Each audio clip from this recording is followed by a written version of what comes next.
नमस्कार मित्रांनो, तुमचं स्वागत आहे आपल्या यूट्यूब चॅनलवर नो द लॉ. तर मित्रांनो, आज आपण भारतीय संविधानातील जे कीवर्ड्स आहेत की संविधान वाचणं पण ही एक कला आहे, तर त्या संदर्भात मी आज बोलणार आहे.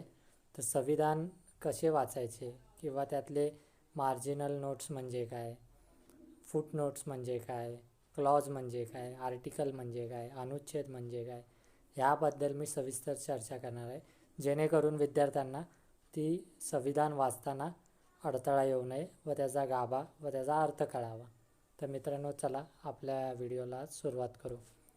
तर संविधान कसे वाचावे, भारतीय संविधान कसे वाचावे, तर याबद्दल मी आज बोलणार आहे. तर संविधान वाचणे ही पण एक कला आहे आणि इतर कायद्यांपेक्षा आपल्या संविधानाची मांडणी ही वेगळी आहे आणि त्यामुळंच ते वाचणं, इतर कायदे आणि संविधान वाचणं यात फरक आहे. तर तो फरक आणि ते कसं वाचायचं हेच बघणार आहे. जसं की इतर कायद्यांमध्ये अनुच्छेद हा प्रकार नसतो, पण संविधानात अनुच्छेद आहे. इथे सेक्शन वापरले जात नाही. ते का नाही वापरले जात ते पण आपण शिकूया. उद्देशिका म्हणजे काय, समास टिपा म्हणजे मार्जिनल नोट्स, अनुसूची, शेड्यूल या संदर्भात आपण आज चर्चा करणार आहोत. तर आपल्याला माहिती आहे की जगातील सगळ्यात लिखित मोठे संविधान जगातले हे आपले भारतीय संविधान आहे. तर त्यामध्ये एवढ्या तरतुदी आहेत, जवळजवळ 448 आता तरतुदी आहेत. तर त्या तरतुदी ह्याचं डिस्ट्रीब्युशन केलेलं आहे पार्ट्समध्ये, जेणेकरून ते लोकांना सहज समजावं आणि ते संविधान किचकट होऊ नये. त्याच्यासाठी एक्झाम्पल आहे की समजा आपण हे संविधान एका पॅरेग्राफमध्ये लिहिलं असतं तर ते खूप किचकट झालं असतं आणि ते लोकांनी वाचलंही नसतं आणि ते समजलंही नसतं. त्यामुळे आपण संविधान कसे सुटसुटीत बनवले आहे किंवा त्यासाठी काय टेक्निक्स वापरले आहेत त्याचा आपण आज अभ्यास करणार आहे. त्याच्यासाठी मी एक एक्झाम्पल घेतलं आहे की ही लायब्ररी आहे. तर लायब्ररीमध्ये लाखो पुस्तकं असतात. तर त्यातलं आपल्याला गणिताचं पुस्तक घ्यायचं असेल तर आपण काय करतो की तिथं पार्ट्स बनवले आहेत की या टेबलमध्ये हे असणार, त्या टेबलमध्ये ते असणार, इतिहासाचं पुस्तक इथे असणार. तर अशा प्रकारे तिथे पार्ट्स बनवलेले असतात जेणेकरून ते पुस्तक लवकर भेटतं. तसंच आपल्या संविधान एवढं मोठं आहे तर आपण प्रत्येक तरतुदीनुसार, जसं की केंद्र सरकारचं तरतुदी असेल तर पार्ट नंबर 5 आहे, राज्य सरकारबद्दल पार्ट नंबर 6 आहे, नागरिकत्वाबद्दल पार्ट नंबर 2 आहे. असे पार्ट्स बनवलेले आहेत. जसं की मूलभूत अधिकार फंडामेंटल राईट्स पार्ट 3 सांगितलेले आहेत. तर हे असे पार्ट बनवल्याने ते सोपं जातं समजायला पण आणि ते पुस्तक वाचायला पण, संविधान वाचायला. तर जशी लायब्ररीमध्ये पार्ट्स कंपार्टमेंट्स असतात त्याचप्रमाणे आपल्या संविधानामध्ये पार्ट आहेत. ज्या ज्या तरतुदीनुसार, ज्या ज्या रिक्वायरमेंटनुसार ते पार्ट बनवलेले आहेत. जसं की फंडामेंटल राईट 3rd पार्टमध्ये आहे, ड्युटीज 4th पार्टमध्ये आहेत, डायरेक्टिव्ह स्टेट पॉलिसी 4th पार्टमध्ये आहेत. तर अशा प्रकारे ते संविधान लिहिलेलं आहे.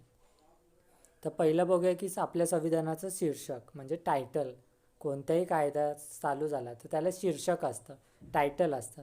तर ते का असतं, तर कोणत्याही कायद्याचे शीर्षक हे त्याला दिलेलं असतं. का, तर त्यामुळे त्या कायद्याचा उद्देश, व्याप्ती व प्रयोजन कळते. म्हणजे त्याचा कायद्याचा उद्देश काय आहे, त्याची व्याप्ती म्हणजे ते कुठपर्यंत लागू आहे, कोणाकोणाला लागू होणार कायदा, याबद्दल सांगितलेलं असतं. आणि त्याचं प्रयोजन, तो कायदा बनवण्याचे कारण काय, हेही तिथं दिलेलं असतं. तर आपण संविधानाची जे शीर्षक आहे, टायटल आहे, ते बघूया. हे जे संविधानाचे शीर्षक आहे आणि ही ओरिजिनल कॉपी आहे 1950 जी भारतीय घटना संविधान बनवलं त्याची ओरिजिनल शीर्षक आणि ही वरचं पेज आहे. तर हे पार्लमेंटमध्ये अजून पण प्रिझर्व आहे. तर तुम्ही ते ऑनलाईनही बघू शकता किंवा दिल्लीला जाऊन पार्लमेंटच्या लायब्ररीमध्ये ती प्रिझर्व कॉपी आहे तीही बघू शकता. तर हे आपल्या भारतीय संविधानाचं शीर्षक आहे की कॉन्स्टिट्यूशन ऑफ इंडिया. ओके, तर हे भारतीय संविधानाचं शीर्षक आहे. नंतर आहे उद्देशिका, प्रियम्बल. तर उद्देशिकेचं महत्त्व किंवा उद्देशिकामध्ये संविधानाचे मुख्य उद्दिष्ट अंतर्भूत आहे. म्हणजे जी उद्दिष्ट आहे जसं की जस्टिस हा सामाजिक राजकीय असेल तर त्याच्यामध्ये सगळं उद्देशिकेमध्ये सांगितलेलं आहे की आपण संविधान बनवण्यामागचे कारण काय आहे. तर आपण डेमोक्रेसी म्हणून आपल्याला हे केलेलं आहे, सेक्युलर आहोत आपण. तर त्याची उद्दिष्ट सांगितली की आपण संविधान किंवा आपला देश कोणत्या दिशेने चालला आहे याबद्दल. माननीय सर्वोच्च न्यायालयाच्या मते उद्देशिका हा भारतीय संविधानाचा भाग आहे आणि सुप्रीम कोर्टानेही सांगितलं आहे की आपली उद्देशिका preamble it is a part of Indian constitution, तो भारतीय संविधानाचा भाग आहे. त्यामुळे न्यायालय उद्देशिकेस अन्वयार्थ लावण्यास म्हणजे इंटरप्रिटेशन करताना अंतर्गत साधन मानतात. म्हणजे न्यायालय हे उद्देशिकेला प्रियम्बलला त्याचं इंटरप्रिटेशनचं अन्वयार्थ लावण्याचं साधन एक इक्विपमेंट म्हणून पण मानतात, एक पार्ट म्हणून मानतात. तर आपल्या भारतीय संविधानाची प्रियम्बल कशी ही ओरिजिनल कॉपीमधली प्रियम्बल आहे की भारतीय संविधानाची उद्देशिका the we the people of India, त्यामध्ये सॉवरेन डेमोक्रॅटिक रिपब्लिक जस्टिस हा सोशल इकॉनॉमिक पॉलिटिकल असेल. ह्यामध्ये आपण आपलं उद्देशच लिहिलेला आहे पण एकाच पेजमध्ये आपलं एक विंडो कॉन्स्टिट्यूशनची दाखवली आहे, एक पिक्चर दाखवलेला आहे. तर ते ही उद्देशिका आहे भारतीय संविधानाची. नंतर आहे भाग पार्ट. मी मगाशी म्हटलं की लायब्ररीमध्ये जसे पार्ट असतात, गणिताची पुस्तके इथे, इतिहासाची इथे, जेणेकरून ते ॲक्सेस सहजासहजी आपल्याला होता येतं, ते पुस्तक शोधणं सोपं पडतं. तसंच भारतीय संविधान एवढं मोठं आहे तर ते पार्ट्समध्ये डिवाईड केलेलं आहे की सिटिझनच्या तरतुदी 2मध्ये असतील पार्ट, फंडामेंटल राईटच्या 3मध्ये असतील. त्यामुळे ते वाचणाऱ्याला पण सहज पडतं आणि ते डॉक्युमेंट हे सुटसुटीत बनतं. तर आपण बघूया. भारतीय संविधान हे जगातील सर्वात मोठे लिखित संविधान आहे, जे आपण मगाशी म्हटलो. ते लोकांना सहज समजावे म्हणून विविध भागांमध्ये त्याचे वर्गीकरण केलेले आहे. उदाहरणार्थ मूलभूत अधिकार फंडामेंटल राईट्स हे पार्ट 3मध्ये सांगितलेले आहे. त्यामुळे ते सहज आणि सोपं होऊन जातं लक्षात ठेवणंही आणि लोकांना ते ॲक्सेस करणं पण सोपं होऊन जातं. तर हे बेअर ॲक्टमधलं आहे ओरिजिनल. ह्याच्यामध्ये अशी इंडेक्स नाही आहे जी आपल्या भारतीय संसदेमध्ये ठेवलेली आहे, त्यामध्ये नाही. पण बेअर ॲक्टमध्ये हे पार्ट्स तुम्हाला दिसून येतील. तर हे बघा, पहिला पार्ट्स दिला इथे की युनियन अँड इट्स टेरिटोरी, दुसऱ्या पार्ट्समध्ये सिटिझनशिप आहेत, तिसऱ्या पार्टमध्ये फंडामेंटल राईट्स आहेत. तर हे असे पार्ट्स बनवलेले आहेत. तर पुढे आपण जाणून घेऊया की चॅप्टर प्रकरणं पण आपल्या संविधानात दिलेली आहे. तर भारतीय संविधान हे जगातील सर्वात मोठे लिखित संविधान आहे. केंद्र सरकार व राज्य सरकार यांची प्रक्रिया, कार्य संबंधित संपूर्ण माहिती त्यात दिलेली आहे. केंद्र सरकार व राज्य सरकार यांच्यातील सहसंबंध, relation between union and state याबद्दल पण इन्फॉर्मेशन आहे. भाषा, ऑफिशियल लँग्वेज कोणती असावी स्टेटची, त्याबद्दल पण तरतुदी त्यात दिलेल्या आहे. तर अशा प्रकारे पार्ट्सचे पण डिव्हिजन हे चॅप्टरमध्ये केलेले आहे. तर ते कसे केले तर ते मी तुम्हाला आता दाखवेल. हे इंडेक्समधलंच आहे. वरती बघताय द युनियन पार्ट 5मध्ये सांगितलेलं आहे.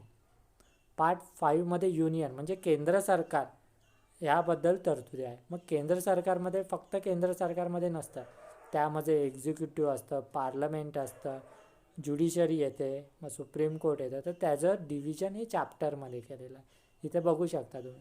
चॅप्टर 1मध्ये काय आहे की एक्झिक्युटिव्ह, मग त्याच्यामध्ये प्रेसिडेंट, व्हाईस प्रेसिडेंट ह्याबद्दल माहिती दिलेली आहे.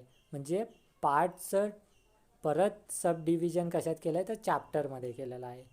नंतर आहे चॅप्टर नंबर 2 पार्लमेंट आहे. युनियन म्हणजे केंद्र सरकारमध्ये एक्झिक्युटिव्ह येतं, प्रेसिडेंट येतात, पार्लमेंट येते, नंतर ज्युडिशरी येते, सुप्रीम कोर्ट हे पण याची तरतूद इथं आहे. तर ह्यामुळे पार्टमध्ये त्याचे अजून डिव्हिजन करायला चॅप्टर्स बनवलेले आहेत. तर हे समजून घेणं गरजेचं आहे संविधानामध्ये. तसंच आपण ऑफिशियल लँग्वेजबद्दल बघू की लँग्वेज म्हटल्यावर लँग्वेज हा मोठा पार्ट आहे. त्याचं पण मग चॅप्टरमध्ये रूपांतर केलं की जसं की केंद्र सरकारची लँग्वेज काय असेल त्याचा एक चॅप्टर आहे. रिजनल लँग्वेज म्हणजे स्टेटमध्ये किंवा लोकल लेवलला जी लँग्वेज असते त्याबद्दलच्या तरतुदी सेकंड चॅप्टरमध्ये आहे. नंतर सुप्रीम कोर्टाची काय लँग्वेज असेल चॅप्टर 3मध्ये, हायकोर्टाची लँग्वेजबद्दल तरतुदी आहेत ते चॅप्टर 3मध्ये आहेत. आणि चॅप्टर 5मध्ये स्पेशल डायरेक्टिव्स दिलेले आहे. तर लँग्वेजमध्ये पण भरपूर आपला भारत वेगवेगळ्या विविधतेने नटल्यामुळे त्यामध्ये त्याला चॅप्टरमध्ये डिवाईड केलं आहे की केंद्र सरकारची लँग्वेजसाठी वेगळी तरतूद, रिजनल लँग्वेजसाठी वेगळी तरतूद, सुप्रीम कोर्ट हायकोर्टसाठी तर पार्टला पण चॅप्टरमध्ये डिवाईड केलेला आहे. तर अशा प्रकारे ते संविधान वाचायचं असतं. नंतर आहे अनुच्छेद. हे सगळ्यात महत्त्वाचं आहे की आपण जर भारतातले कायदे बघितले तर भारतीय संविधानातच फक्त अनुच्छेदचा वापर केलेला आहे आणि तो का केला आहे ते मी आज एक्सप्लेन करणार आहे. तर अनुच्छेदला इंग्लिशमध्ये म्हणतात आर्टिकल. तर what is an article? Article म्हणजे काय? Article refers to the different separate and written instrument which may be within a constitution, statute or contract which is further divide under section. हे महत्त्वाचं आहे की आर्टिकल हे different separate किंवा written इन्स्ट्रुमेंटमध्ये दिलेलं असतं, म्हणजे डॉक्युमेंटमध्ये असतं. ते कुठं कुठं वापरलं जातं? कॉन्स्टिट्यूशनमध्ये, स्टॅट्यूटमध्ये आणि कॉन्ट्रॅक्ट ह्यामध्ये वापरलं जातं आणि त्याला परत डिवाईड केलं जातं सेक्शन्समध्ये. जर तुम्ही अमेरिकेचं संविधान बघितलं तर त्यामध्ये आर्टिकल्स तर दिलेलेच आहेत, अनुच्छेद तर दिलेलेच आहे, त्याखाली त्याला सेक्शन्स पण दिलेले आहेत. परंतु भारतीय संविधानात तशी तरतूद नाही. आपण बाकीच्या देशांचे प्रोव्हिजन जसेच्या तसे घेतलेले नाही, परंतु उदाहरण म्हणून मी तुम्हाला सांगितलं. पुढं बघूया. When any important fundamental document is drafted which may be a ground norm of the country or system then the division of its are mostly referred articles. एखाद्या देशाचं सगळ्यात महत्त्वाचं डॉक्युमेंट ड्राफ्ट करताना म्हणजे बनवताना त्यामध्ये जर त्या देशाची सिस्टीमबद्दल तुम्ही लिहिणार असाल, म्हणजे संविधानाचं असेल ते, तर तिथं जे लँड लॉ म्हणतो आपण त्याच्या तरतुदी असतील तर त्यावेळी बहुतांश वेळा मोस्टली आर्टिकल रेफर केले जातातच. तिथं सेक्शन कमी यूज केले जातात, आर्टिकल जास्ती करून लोक यूज करतात. तर फॉर एक्झाम्पल UDHR आपण universal declaration of human rights जर बघितले त्यामध्ये पण आर्टिकल्सच आहेत. अमेरिकन कॉन्स्टिट्यूशनमध्ये पण आर्टिकल्स आहेत. तर हे उदाहरणं सांगितली म्हणून आपण पण आर्टिकल वापरले भारतीय संविधानात. हे बघा, आता आर्टिकलचं मी उदाहरण देईल की अनुच्छेद 1 दिलेला आहे इथे. तर अनुच्छेद 1 मध्ये काय? संघराज्य व राज्यक्षेत्रे. मग त्यामध्ये हे सगळे तरतुदी असतात की आर्टिकल 1 मध्ये काय सांगितलं आहे, अनुच्छेद 1 मध्ये काय सांगितलं, ते तुम्हाला कळावं म्हणून संविधान वाचताना किंवा बघितल्यावर की अनुच्छेद 1 कसं असतं. नंतर आहे कलम, की बाबा अनुच्छेद कळाला तर सेक्शन कुठे वापरले जातात इंडियन कॉन्टेक्स्टमध्ये. What is a section? कलम म्हणजे काय? Section is a refer to the sub division of statute, textbook or legal code. मगाशी कॉन्स्टिट्यूशन होतं इथं फक्त statute, textbook and legal code यामध्ये सेक्शन वापरले जातात. आणि they are sub divisions of article and also collectively form of article. की सेक्शनचे किंवा सब डिव्हिजन केले ते एकत्र मिळून आर्टिकल 1 तयार होतं. पण साध्या सोप्या भाषेत म्हणायचं झालं तर भारतीय लीगल पर्स्पेक्टिव्हनी सेक्शन हे आपण IPCमध्ये वापरलं, CRPC, CPC, कॉन्ट्रॅक्ट ॲक्ट ह्यामध्ये आपण सेक्शन कलम बघतो आणि तिथे ती वापरलेली आहेत. ती संविधानात वापरलेली नाही, कारण का स्टॅट्यूट म्हणजे कायद्यामध्ये ती वापरली जातात. जसं की सगळ्यांना माहिती आहे सेक्शन 302 मर्डर रिलेटेड पनिशमेंट आहे. तर ते एक उदाहरण दिलं आहे की सेक्शन कसे यूज केले जातात कायद्यामध्ये. Punishment for murder, however commits murder shall be punish with death or imprisonment for life and shall also be liable to fine. Okay, तर हे सेक्शनचं तुम्हाला उदाहरण दिलं की आर्टिकल आणि सेक्शन यातला फरक कळावा. आर्टिकल केव्हा वापरतात? सेक्शन कधी वापरतात, तर ते सेक्शन हे कायद्यांमध्ये वापरतात. आर्टिकल हे इम्पॉर्टंट डॉक्युमेंट्स असतात ज्याच्यामध्ये लँड ऑफ लॉ किंवा ग्राउंड नॉर्म्स असतात देशाचे, त्यामध्ये आर्टिकल वापरलं जातं. तर भारतीय संविधानात अनुच्छेद का वापरले याचे कारण आपण बघणार आहोत. कारण की भारतामध्ये प्रदीर्घ लिखित राज्यघटना किंवा संविधान आहे. आपलं सगळ्यात मोठं संविधान लिहिलेलं आहे. म्हणून समजा जर सर्व प्रकरण एखाद्या परिच्छेदात म्हणजे पॅरेग्राफमध्ये सगळं भारतीय संविधान एका पॅरेग्राफच्या स्वरूपात लिहिले गेले असते तर कदाचित संपूर्ण संविधान कोणीच वाचले नसते आणि ते संविधान किचकटही झाले असते. ओके, जर एकाच पॅरेग्राफमध्ये आपण सगळ्या तरतुदी टाकल्या असत्या तर ते कळाल्या पण नसत्या लोकांना आणि ते किचकट झालं असतं. आज आपण आपल्या मूलभूत हक्क किंवा कर्तव्य यामध्ये फरक करू शकलो नसतो जर सगळं एकत्रच असतं तर. तसेच त्या घटनेची अंमलबजावणी करणं खूप कठीण झाले असते, म्हणजे त्याची अंमलबजावणी पण करणं खूप कठीण झालं असतं आपल्याला. ओके, म्हणून या सर्व समस्या टाळण्यासाठी घटनेचे भाग अनुच्छेद यात विभाजन केलेले आहे. म्हणून या सगळ्या समस्या टाळण्यासाठी आपण घटनेमध्ये त्याचे पार्ट्स, चॅप्टर्स, आर्टिकल्स ह्या सगळ्या तरतुदींचा वापर केला आहे. शेड्यूल्स म्हणा वापर केलेला आहे. अनुच्छेद ही एक विस्तृत टर्म आहे, वायडर टर्म आहे. ओके, उदाहरणार्थ म्हटलं जर आपण घ्यायचं झालं तर अनुच्छेद 21च घ्या, ज्याच्यामध्ये जीवन जगण्याचा अधिकार, right to life and personal liberty असं आपण म्हटलं जातं. पण त्यामध्ये फक्त एवढंच घेतलं आहे का आपण, तर नाही. माननीय सर्वोच्च न्यायालयाने जीवन जगण्याच्या अधिकारामध्ये शिक्षणाचा अधिकार पण जीवन जगण्याचा अधिकार आहे. वेजेस प्रॉपर भेटावे लोकांना, त्यांचं मानधन बरोबर भेटावं, मोबदला प्रॉपर भेटावा, ते पण राईट टू लाईफमध्ये येतं. लोकांना चांगलं एन्व्हायरमेंट भेटावं, हा पण 21चाच पार्ट आहे. एवढंच काय तर लोकांनी इंटरनेट वापरणे हा त्यांचा आर्टिकल 21 म्हणजे जीवन जगण्याचा अधिकार आहे अनुच्छेद 21 असंही माननीय सुप्रीम कोर्टाने सांगितलं. तर ही एक वायडर टर्म आहे आर्टिकल जे यूज करतो. सेक्शनमध्ये आपल्याला एवढं वायडर टर्म वापरता येत नाही, पण अनुच्छेदमध्ये आपण ती वायडर टर्म म्हणून एक्सप्लेन करू शकतो, ती एक्सटेंड करू शकतो. म्हणून आपण अनुच्छेदाचा वापर केला आहे. Article is consider as a wider term, ते मगाशीच बघितलं. Article are self content composition and therefore different from section. की आर्टिकल म्हणजे त्याच्यामध्ये अंतर्भूत असं सेल्फ कंपोजिशन आहे, त्याचं एक वेगळं स्वरूप आहे. जे आपण मगाशी एक्झाम्पल घेतलं आर्टिकल 21मध्ये एवढं सगळं येतं, एन्व्हायरमेंट येतं, एज्युकेशन येतं, इंटरनेट येतं. तसं मात्र सेक्शनमध्ये होत नाही, तेच सांगितलेलं आहे.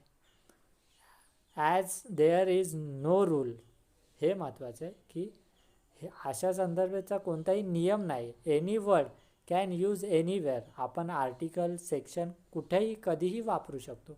That is article can use in acts, म्हणजे आर्टिकल आपण कायद्यात वापरू शकतो, ॲक्ट्समध्ये. And section can also be use in constitution. आपण सेक्शन संविधानात पण वापरू शकतो, असं काही नियम नाही आहे मात्र त्याच्या संदर्भात.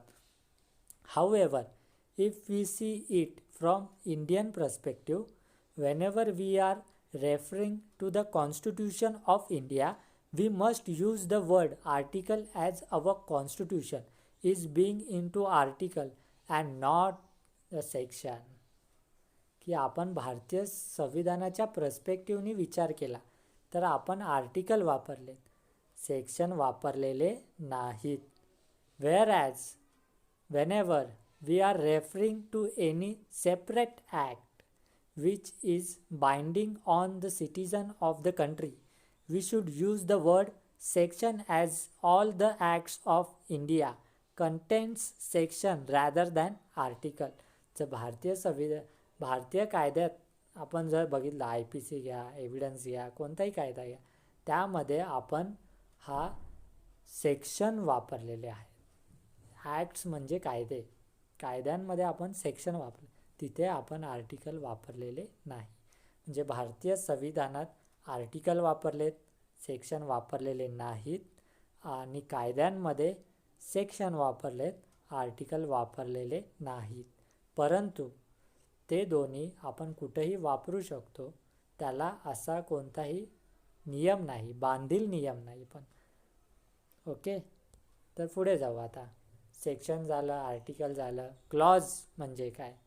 तर कलम हे विधान आहे जे अनुच्छेद पुढील व्याप्ती स्पष्ट करते व विस्तृत करते. म्हणजे जे अनुच्छेदात दिलेलं आहे ते अजून एक्सप्लेन करतं ते. ओके, तर तुम्हाला एक्झाम्पलनेच मी समजवणार आहे की हे आर्टिकल 1 आहे हा आपल्या कॉन्स्टिट्यूशनमधला, आणि हा क्लॉज आहे, क्लॉज 1, क्लॉज 2. म्हणजे क्लॉज 1 काय सांगितलं आहे? इंडियाचा अर्थ भारत हा संघ राज्यांचा संघ असेल, म्हणजे इंडियाचा अर्थ भारत असं त्यांनी एक्सप्लेन केलेलं आहे. तर ह्याला म्हणतात, वरती दिलं आहे त्याला आर्टिकल, आणि त्याच्या खाली जे पॉईंट्स असतात त्याला म्हणतात क्लॉज. नंतर बघूया सब क्लॉज काय असतात. उपकलम म्हणजे काय? दस्तऐवज व करारा इत्यादी मोठ्या कलमाचा गौण भाग, म्हणजे सगळ्यात शेवटचा भाग जो असतो त्याला उपकलम म्हणतात किंवा सब क्लॉज म्हणतात. तर ते उदाहरणाने मी सांगेन. इथे आर्टिकल 19 आपण बघतोय, अनुच्छेद 19 बघतोय, आणि त्यामध्ये हा आहे पहिला क्लॉज आहे, हा क्लॉज आहे, आणि ह्याला म्हणतात सब क्लॉज. सब क्लॉज जसं की सर्व नागरिकांना हा क्लॉज आहे. आणि सब क्लॉज काय आहे? तर एक, भाषा व अभिव्यक्ती यांचं स्वातंत्र्य. दुसरा सब क्लॉज आहे शांततेने व विनाशस्त्र एकत्र जमण्याचा अधिकार. हे सगळे जे स्वातंत्र्य आहेत हे सब क्लॉजमध्ये दिलेले आहेत. तर ते मी तुम्हाला सांगितले आहे की आर्टिकल म्हणजे काय, क्लॉज म्हणजे काय, आणि सब क्लॉज म्हणजे काय. तर पुढे आहे स्पष्टीकरणे, एक्सप्लेनेशन. एखाद्या विशिष्ट तरतुदींचा अर्थ स्पष्ट करण्याचा व त्यातील संशय दूर करण्यासाठी प्रयोजनार्थ स्पष्टीकरणाचा समावेश केला जातो. एखादी ॲम्बिग्युटी राहू नये म्हणून, त्यामध्ये संशय किंवा अस्पष्टता राहू नये म्हणून एक्सप्लेनेशन, स्पष्टीकरण हे संविधानात दिलेलं असतं. तर इथं आपण उदाहरण घेतलं आहे. अनुच्छेद 3 मध्ये आपण बघूया की नवीन राज्यांची निर्मिती व विद्यमान राज्यांचे क्षेत्र, सीमा अथवा त्यांचा फेरफार करणे किंवा त्यात बदल करणे. मग त्यात दिलेलं आहे 1 मध्ये की 2 राज्य मिळून किंवा दोघांना एकत्र अलग करू शकतो, एकत्र करू शकतो. आपण त्याच्या क्षेत्रामध्ये वाढ करू शकतो, आपण राज्यांचं क्षेत्र कमी करू शकतो, त्यांच्या सीमांमध्ये फेरफार करू शकतो, असं दिलेलं आहे. ह्याचं स्पष्टीकरण, एक्सप्लेनेशन इथं मात्र दिलेलं आहे. स्पष्टीकरण एक काय आहे की अनुच्छेद खंड क ते ड, म्हणजे हे सगळे, ओके, हे सगळे क ते ड, यांमध्ये राज्य या शब्दाचा संघ राज्य क्षेत्राचा म्हणून समावेश आहे. क ते ड मध्ये सगळ्यात संघराज्याचा समावेश आहे. परंतु का मधील परंतु काचा अर्थ प्रोव्हिजो, ते मी तुम्हाला सांगणार आहे पुढे. त्यामध्ये मात्र त्याच्यात राज्य या शब्दाचा संघ राज्य क्षेत्राचा समावेश होत नाही. म्हणजे क ते ड मध्ये आपण संघराज्य हे घेऊ शकतो डेफिनेशन प्रमाणे, परंतु तिथं प्रोव्हिजो दिला आहे, त्याच्यावर एक एक्सप्लेनेशन आहे, त्यात प्रोव्हिजो दिला आहे, त्यामध्ये समान अर्थ घ्यायचा नाही असं त्यांनी सांगितलेलं आहे. तर कळालं कुठे राज्य म्हणून डेफिनेशन प्रमाणे घ्यायचं आणि कुठं परंतु का म्हणजे प्रोव्हिजो मध्ये राज्य म्हणून घ्यायचं नाही, ह्याचं एक्सप्लेनेशन इथं दिलेलं आहे. दुसरं स्पष्टीकरण पण आहे. खंड क द्वारे संसदेला प्रदान केलेल्या अधिकारांमध्ये कोणताही राज्य किंवा संघ राज्य क्षेत्राचा एखादा भाग अन्य कोणताही भाग राज्य किंवा संघ राज्याला जोडून नवीन राज्य किंवा नवीन संघ राज्य क्षेत्र बनवण्याचा अधिकाराचा समावेश आहे. म्हणजे याच्यामध्ये पण स्पष्टीकरण दिलं आहे की संसदेला अधिकार आहे कोणत्याही राज्याचा आपण संघराज्याचा एखादा अन्य भाग जोडून नवीन राज्य बनवू शकतो, असं स्पष्टीकरण, एक्सप्लेनेशन दिलेलं असतं. तर हे संविधानात असतं. नंतर आहे रिपील, ओमिशन.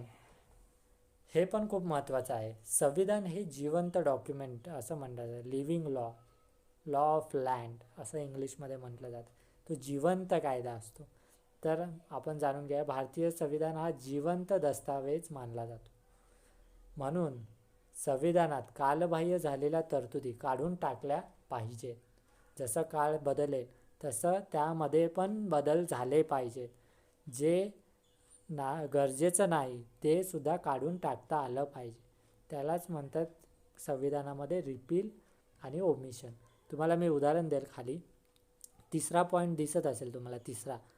तर हे तिसरा पॉईंट जो आहे त्याच्यात लिहिलेला आहे, subclause F omitted bye constitution 44th amendment. Okay, या अमेंडमेंटनुसार आपण एखादा एफ जो सबक्लॉज होता तो काढून टाकलेला आहे. दाखवतो मी तुम्हाला. हा 19चा एफ म्हणून होता. 19मध्ये protection of certain right regarding freedom of स्पीचबद्दलचे राईट्स आहे. त्यामध्ये ए आहे, बी आहे, सी आहे, डी आहे, ई आहे. पण एफ दिसतोय का तुम्हाला? नाही. तर तो एफ पार्ट आहे तो काढून टाकलेला आहे. त्याला म्हणतात रिपील करणे किंवा ओमिशन करणे. कळालं? तर हा हे संविधानात असतं, तर त्याचा अर्थच समजून घ्या. नंतर आहे घटना दुरुस्ती. जसं आपण बघितलं की अमेंडमेंट्स त्याला म्हणतात इंग्लिशमध्ये, की भारतीय संविधान हे जिवंत दस्तऐवज आहे. काळानुसार त्यात बदलसुद्धा झाले पाहिजे. काळानुसार त्या तरतुदी काढल्याही पाहिजेत आणि बदलही करता आला पाहिजे. तर त्यालाच म्हणतात घटना दुरुस्ती. समाजाशी जशी काळानुसार गरजा बदलतील त्यानुसार संविधानात पण बदल होणे गरजेचं आहे. नाहीतर मग ते समाजाला तेवढं उपयोगी होत नाही किंवा त्याचा उपयोग होत नाही. म्हणून समाजानुसार संविधान पण बदललं पाहिजे थोडं थोडं. तर ह्याच्यामध्ये मग 86 घटना दुरुस्ती मी दिलेली आहे. शिक्षणाचा अधिकार ही झालेली आहे. त्याचं उदाहरण देईल. हे बघा, आर्टिकल 21 मगाशी आपण बघितलं, जीवन जगण्याचा अधिकार. आर्टिकल 21A म्हणजे काय, तर ती अमेंडमेंट केलेली आहे. Article 21A right to education, शिक्षणाचा अधिकार पण दिलेला आहे. आता मूलभूत अधिकारामध्ये येतो. ही अमेंडमेंट आहे. तर ही अमेंडमेंट अशी असते. त्यासाठी मी तुम्हाला एक प्रोव्हिजन दाखवली. ओके. नंतर फूट नोट्स आहे. फूट नोट्स म्हणजे काय असतं, तर तळटीपा. म्हणजे एखाद्या पानावर सगळ्यात खाली त्यांनी रेफरन्स दिलेला असतो की ही गोष्ट कधी झाली किंवा त्याचा संदर्भ काय ते दिलेलं असतं. तर तळटीप म्हणजे काय, संदर्भ, स्पष्टीकरण, टिप्पणीचे टिपण सहसा मुद्रित पृष्ठभागावरील मजकुराच्या खाली ठेवले जाते. म्हणजे सगळ्यात खाली दिलेलं असतं, पेजच्या सगळ्यात खाली. हे पेजचं एंडिंग पार्ट आहे, त्याच्या खाली हे सगळे दिलेले आहेत. काय दिलेले आहेत? फूट नोट्स. त्यामध्ये काय असतं, रेफरन्स दिलेला असतो, अमेंडमेंट्स, ओमेशन. मगाशी मी दाखवलं एफ पार्ट काढून टाकला आहे, ते फूटनोटमध्ये दिलेलं होतं. केस लॉज वगैरे वगैरे. इथे पण बघूया 3 जो पॉईंट आहे सबक्लॉज. हे बघा 3 पॉईंट जो आहे त्यामध्ये दिलेला आहे एफ पार्ट काय केला आहे, ओमिट केला आहे कॉन्स्टिट्यूशनमधून. कोणत्या तरतुदीनुसार? 44th अमेंडमेंटनुसार. तर हे फूट नोटमध्ये दिलेलं आहे की हा भाग काढून टाकण्यात आलेला आहे. इथे बघूया, हे पेज आहे पूर्ण. ह्याच्यामध्ये जर तुम्ही बघितला इकडे 43, 42 अमेंडमेंट आहेत. 43A, 43B. त्याचा रेफरन्स खाली दिलेला आहे की ह्याची अमेंडमेंट कधी झाली, ह्याची अमेंडमेंट कधी झाली. तर 43A अमेंडमेंट कधी झाली, तर 1976मध्ये झाली. खाली दिलेलं आहे. ओके, इथे. आणि 43B कधी झाली, तर 2011मध्ये हे दिलेलं आहे. तर हे फूटनोट्स असे वापरायचे असतात. त्याचा अर्थ असा असतो. नंतर आहे अनुसूची, शेड्यूल ज्याला इंग्लिशमध्ये म्हटलं जातं, की भारतीय संविधान हे जगातील सर्वात मोठे लिखित संविधान आहे, हे माहितीच आहे. अनुसूचीमध्ये काही विशेष विषय असतात व सूची असतात, त्याच्या अंतर्भूत असतात. म्हणजे विषय आणि सूची दिलेली असते, एक यादी दिलेली असतात. उदाहरणार्थ केंद्र व राज्य सरकार यांच्या क्षेत्रातील विषयांवर कायदे करणे शक्य व्हावे म्हणून भारतीय संविधानात 7व्या अनुसूचीमध्ये राज्य व केंद्र समवर्तित सूची ही तयार केलेली आहे की केंद्राने कोणते कायदे बनवावे, राज्यांनी कोणते कायदे बनवावे आणि दोघांनी मिळून कोणते कायदे बनवू शकतात, याबद्दल एक यादी दिलेली आहे. त्यामध्ये संविधान म्हणजे ह्याने काय होतं की संविधान सुटसुटीत बनते आणि त्यातली क्लिष्टता कमी होते, किचकटपणा कमी होतो. जर प्रत्येक आर्टिकल खाली आपण सांगत बसलो की हे केंद्र सरकार करणार, हे राज्य सरकार करणार, तर ते खूप लेंदी होतं डॉक्युमेंट आणि ते किचकट होऊन जातं.